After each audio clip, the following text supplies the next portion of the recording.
Welcome to our channel. Today we how to optimize index investing with Schwab, beginner guide step by step clearly. To start optimizing index investing with Schwab, open a Schwab brokerage account.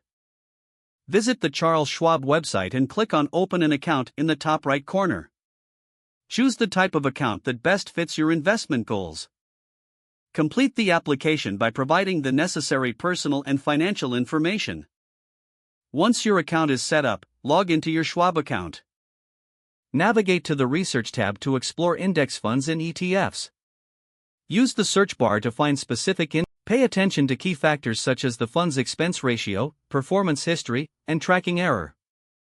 Once you've identified suitable options, assess the minimum investment requirements.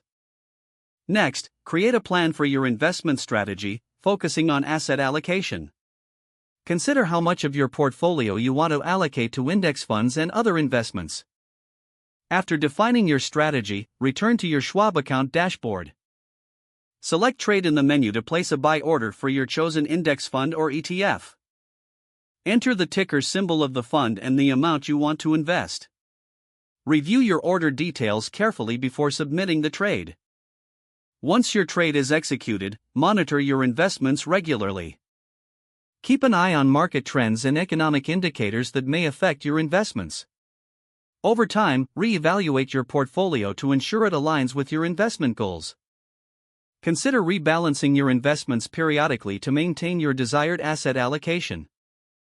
Make use of Schwab's educational resources to stay informed about index investing.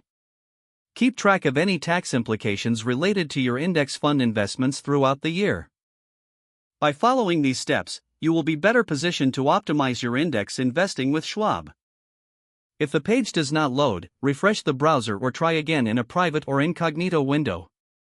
Make sure you are using the correct email address, then retype it carefully to avoid small typos. If your password is not accepted, use the reset option and create a new strong password you can remember. Check your spam folder for verification or security emails. Enable two-factor authentication if available to improve account security. After signing in, review your profile details so your contact information and settings are accurate and current.